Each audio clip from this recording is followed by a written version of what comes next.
Hello student, आज हम class 11th maths chapter 1 sets पढ़ेंगे। सेट के बारे में सबसे पहले डिफिनीशन क्या होता है। Set any well defined collection of objects which are different from each other and which we can see or things of is called a set। कहने का मतलब यह है कि एनी वेल डिफाइंड कलेक्शन, किसी भी चीजों का कलेक्शन हो, ऑब्जेक्ट का कलेक्शन हो, नंबर्स का कलेक्शन हो, एनीथिंग किसी का भी कलेक्शन हो और वो वेल डिफाइंड हो, वेल प्रॉपर ऑर्डर में हो, तो उसे हम सेट बोलते हैं। Member of a set the object which belong to a set are called its member और एलिमेंट्स। सपोज करिए आपके पास एक सेट ए है, ए के अंदर 1, 2, 3 एलिमेंट हैं, तो हम कहते हैं कि 1 इज बिलोंग टू ए, यानी 1 ए में है, इसको हम मेंबर ऑफ ए सेट बोलते हैं।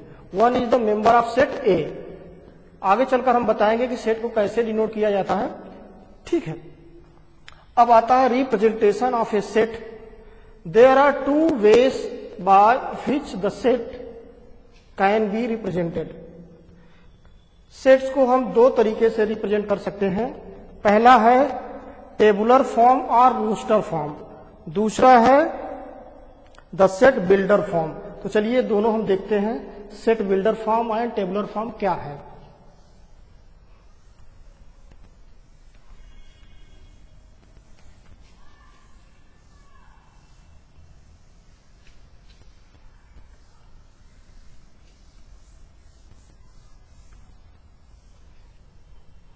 देखिए, सेट को हम जो है 2 तरीके से रिप्रेजेंट कर सकते हैं। एक तो हम टेबुलर फॉर्म में, tabular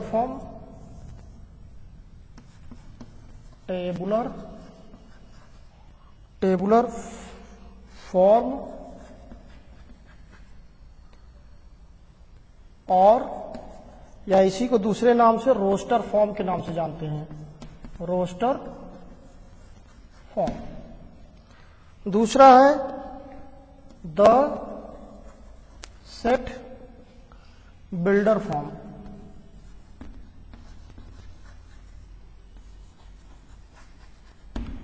the set builder form के फॉर्म में इसे नोट कर सकते हैं।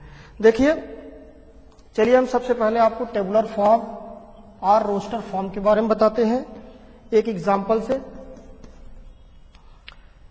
से देख लीजिए आप। जैसे हमारे पास एक वॉवेल्स का सेट है, मान लीजिए ए है। वॉवेल्स का सेट हम कैसे डिनोट करेंगे, ए, ई, आई, ओ।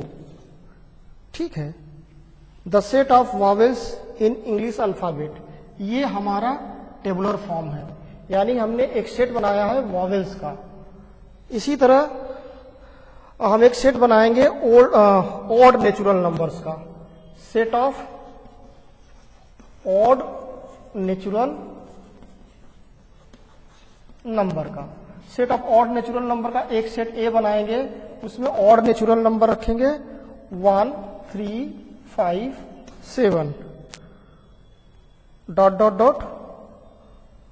9।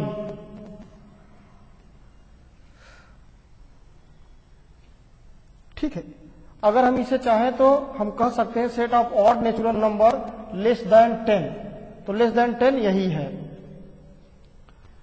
ये आपका एग्जांपल हो गया टेबुलर फॉर्म। अब चलिए हम आपको रोस्टर फॉर्म में बताते हैं, बिल्डर फॉर्म में।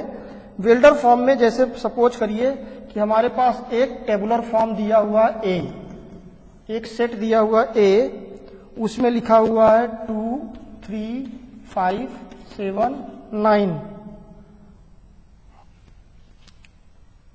2, 3, 5, 7, 11, 13, 17 एंड 19। एक्चुअली ये जो हमने लिखा है ये है हमारा टेबुलर फॉर्म। इसे हम सेट बिल्डर फॉर्म में कैसे बनाएंगे, जरा इसको देखिए। ये 2, 3, 5, 7, 11, 13, 17, 19 ये किस प्रकार का नंबर है, ये प्राइम नंबर है, ठीक है। तो ये कहां तक है, 19 तक है। तो इसे हम लिख सकते हैं सेट बिल्डर फॉर्म में। कैसे लिखेंगे, set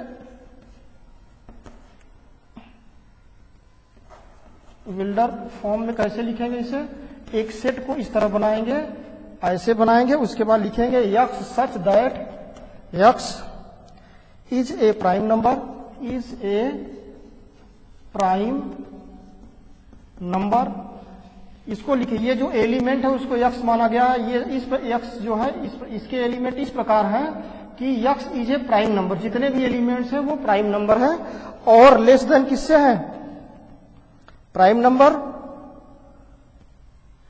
is a prime number less than 20। ये इस तरह के प्राइम, देखो ये हमने इसको सेट बिल्डर फॉर्म में लिख दिया है, इसी नंबर को। यक्स इसको पढ़ते हैं यक्स सच दैट यक्स, इसको क्या पढ़ते हैं, सच that x is a prime number. X जो एलिमेंट्स है इसके सब प्राइम नंबर है और वो 20 से कम है। तो 20 से कम वाले प्राइम नंबर तो यही है, तो इसीलिए हम इसको क्या बोलते हैं, सेट बिल्डर फॉर्म बोलते हैं। जैसे एक और एग्जांपल देख लेते हैं। एक सेट हमारे पास ए है 5 7 8 9 5 7 8 9 10 एंड 11। तो हम क्या कहेंगे इसको, अगर हम सेट बिल्डर फॉर्म में लिखेंगे, बिल्डर फॉर्म में लिखेंगे तो ये लिखेंगे ए यक्स सच दैट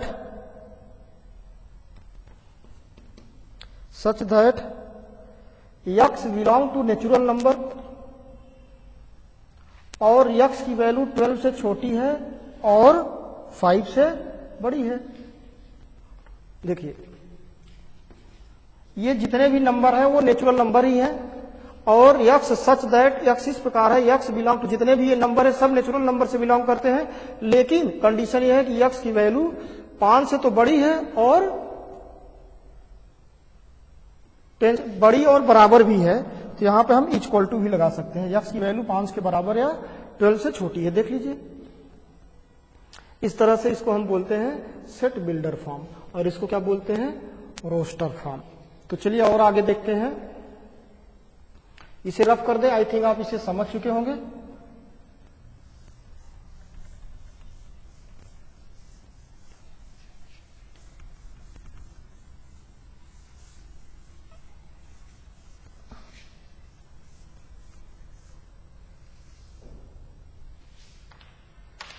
आगे है एम्प्टी सेट।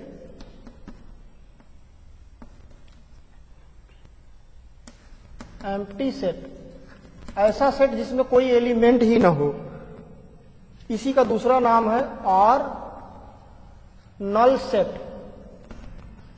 इसी को हम नल सेट के नाम से जानते हैं या वायर्ड सेट। वायर्ड सेट देखिए, empty set, null set, void set, इन 3 नामों से जाना जाता है ऐसा सेट जिसमें कोई एलिमेंट ना हो।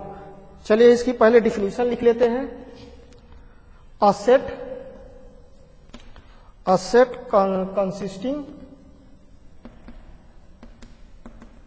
consisting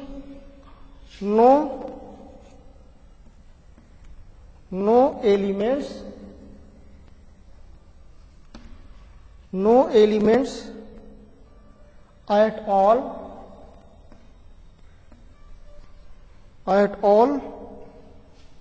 is called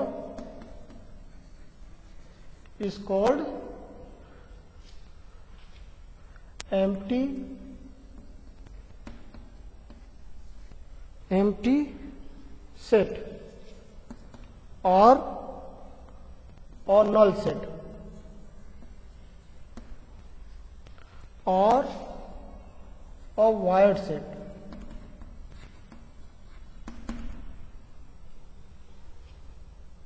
It is denoted by